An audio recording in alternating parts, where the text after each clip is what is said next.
Information super intéressante et si vous suivez donc mes vidéos, c'est des vidéos donc réflexion que j'adore. J'imagine bien donc que Volkswagen l'année dernière donc a fermé 3 usines, ils sont en train donc de les fermer. Qu'est-ce qui se passe chez Volkswagen? Que ça soit un véhicule thermique, électrique, moi je suis pas là en fait pour stigmatiser, eh bien ils ne font plus assez de volume. Les marges sont très faibles, ils étaient aux alentours de 4%, aujourd'hui c'est 2.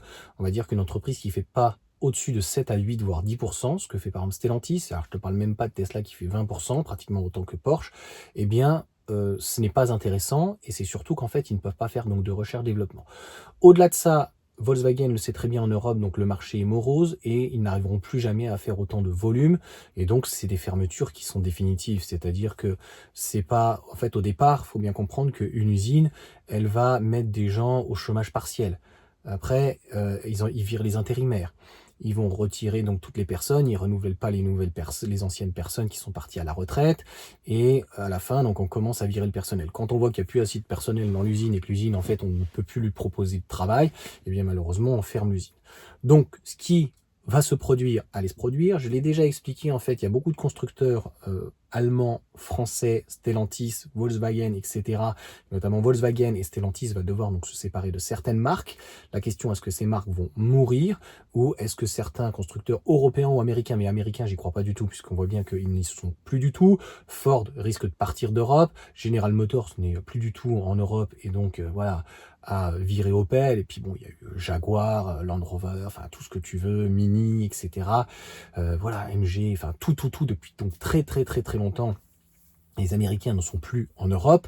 Donc la seule question qu'on peut se poser, est-ce que les constructeurs chinois auraient éventuellement intérêt à racheter une marque européenne, française ou essentiellement allemande?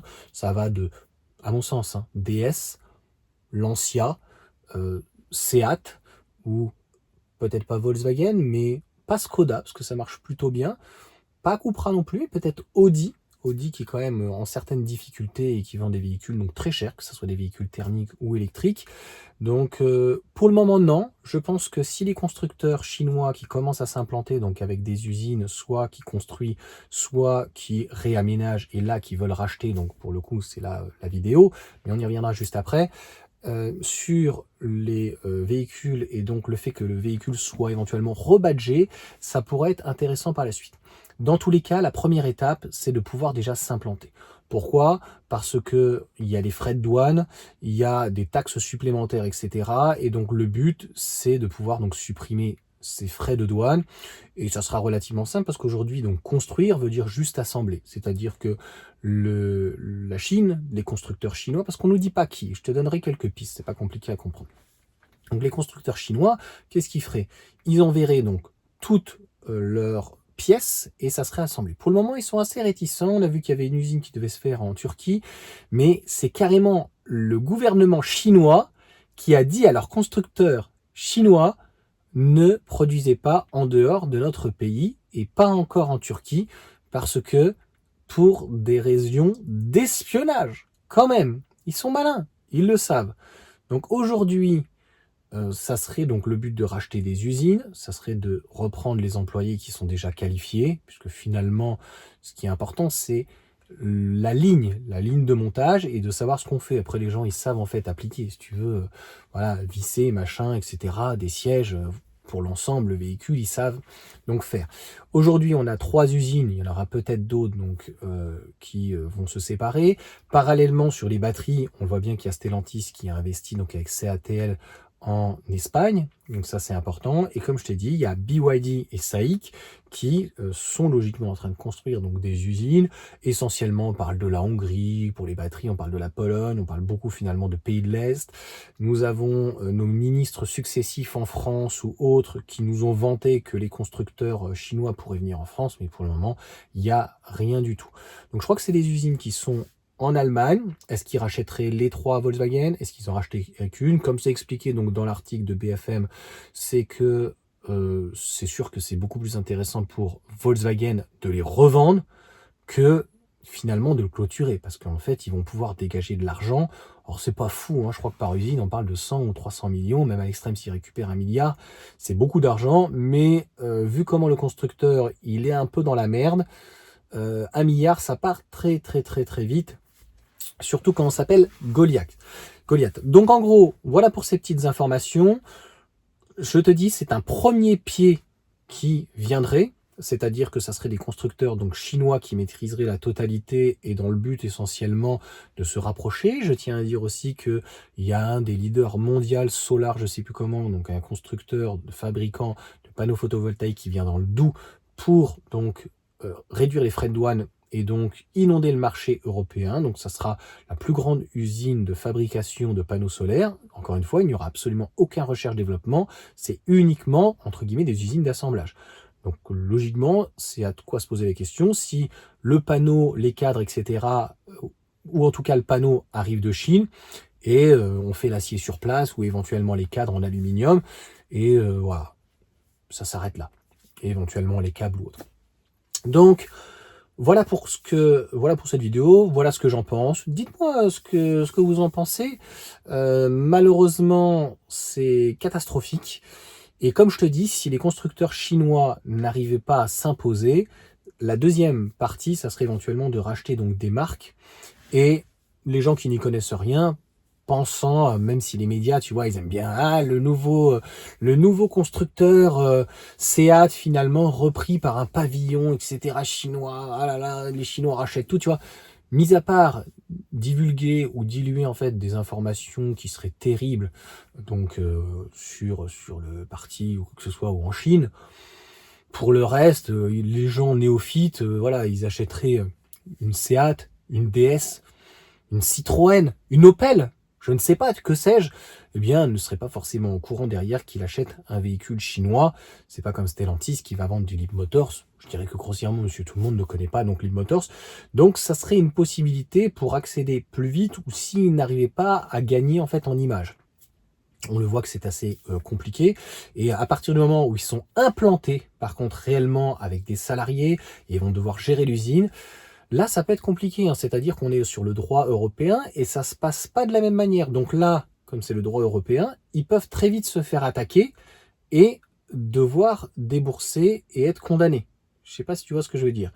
La différence, c'est que lorsqu'ils produisent en Chine, c'est à leurs conditions, même s'ils doivent respecter les normes européennes et qu'ils vendent avec la TVA et que ceci et cela, le distributeur, en fait, est indépendant, si on peut dire. Donc, eux, pour le moment, en termes d'engagement, non pas financier, mais statutaire, avec une usine, avec des employés, il est de zéro.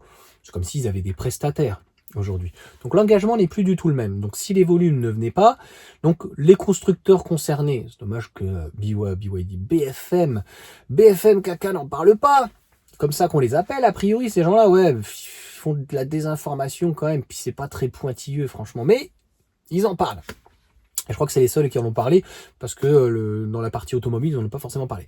Bah, BYD, SAIC, éventuellement, Geely. Je pense que Geely serait très intéressé pour avoir d'autres usines donc, en Europe. Ils en ont déjà avec Volvo. Donc peut-être éventuellement construire leur propre marque en Geely ou en Zeekr ou éventuellement avec Mercedes. Ou je pense qu'à terme, je me demande s'ils vont pas racheter, tu vois, Smart. Et Geely serait, je pense, très intéressé pour acheter une marque peut-être comme Opel, éventuellement comme Audi. Volkswagen ne va pas s'auto-vendre, si tu veux, donc ils vont garder. Mais de toute façon, ça commence comme ça, comme je te dis. Plus de volume, s'ils n'arrivent pas à se redresser tout seuls ou avec Rivian ou autrement, pour Volkswagen, bah, concrètement, ça va être très compliqué pour... Dis-moi ce que tu en penses. Dis-moi qui serait concrètement chaud pour acheter donc, des usines directement à Volkswagen avec des salariés qui sont déjà compétents. Donc, tu as besoin en fait de pratiquement... Tu as besoin quand même de les former. Mais tu pars pas de zéro. Tu as déjà une usine. Donc, en gros, tu as ton usine, tu changes ta ligne. Et en fait, tu reformes les employés très rapidement. Peut-être pas un mois, mais on va dire que ça prend entre 1 et 3 mois, logiquement. 6 mois grand maximum. Construire une usine, il y en a qui ont dit « Ouais, MG, bon, bah, c'est toujours pas le cas. » Donc en fait, si tu veux, ça prend 2 à 3 ans, voire 4 ans. C'est très long, puis il faut que ça monte en plus en production. Donc voilà, dis-moi s'il y a d'autres constructeurs que j'ai éventuellement oubliés.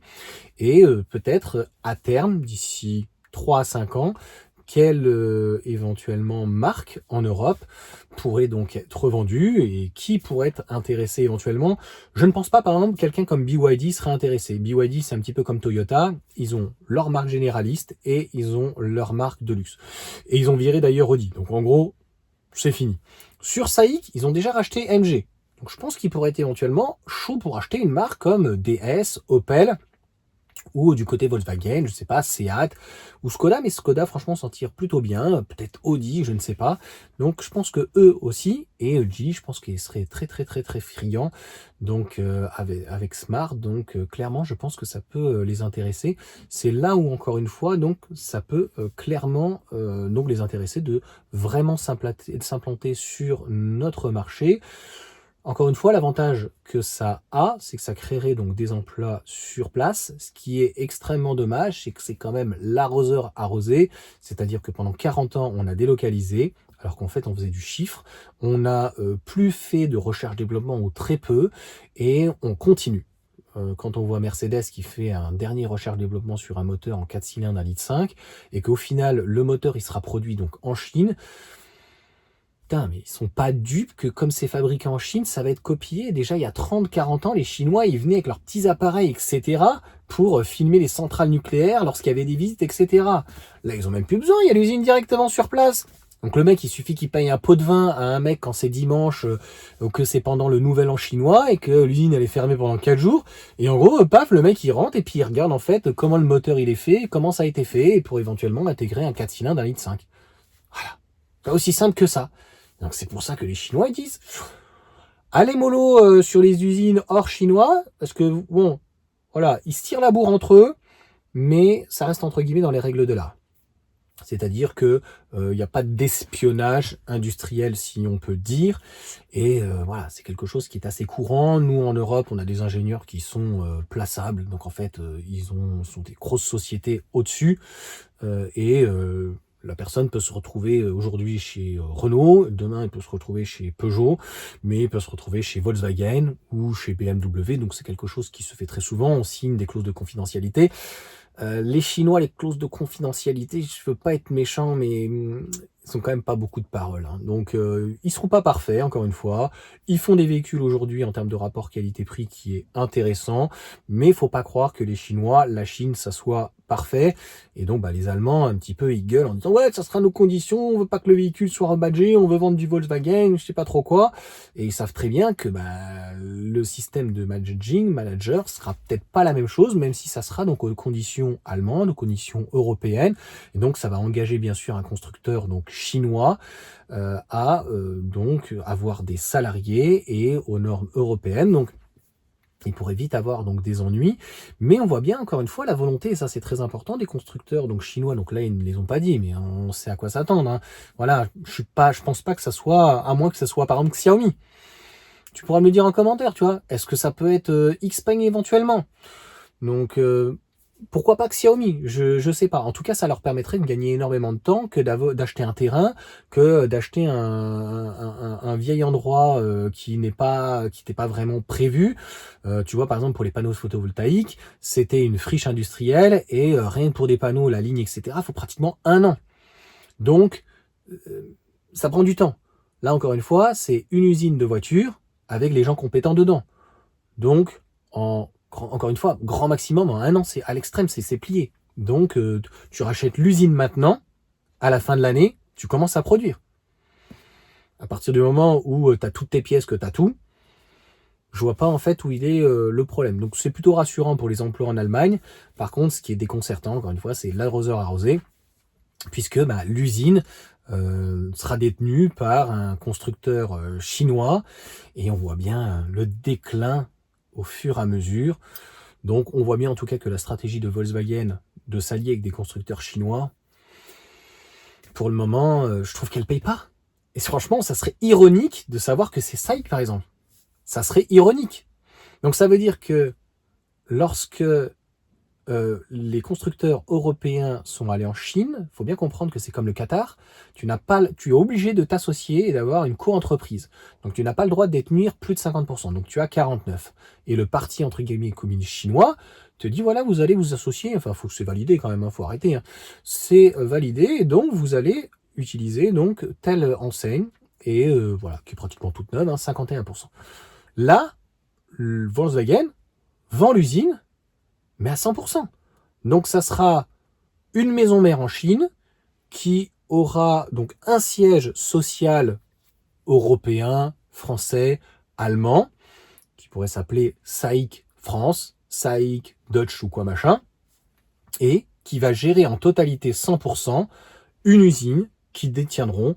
Et ça, il me semble qu'encore une fois, encore aujourd'hui, c'est interdit. Ça prouve bien que la force des Chinois, c'est que ils utilisent le Parti communiste chinois en tant que tel, donc c'est vraiment le communisme, hein. Donc tu es surveillé, c'est voilà, c'est carré. Et de l'autre côté, le côté capitaliste, où ça y va, hein. Franchement, ça y va. Donc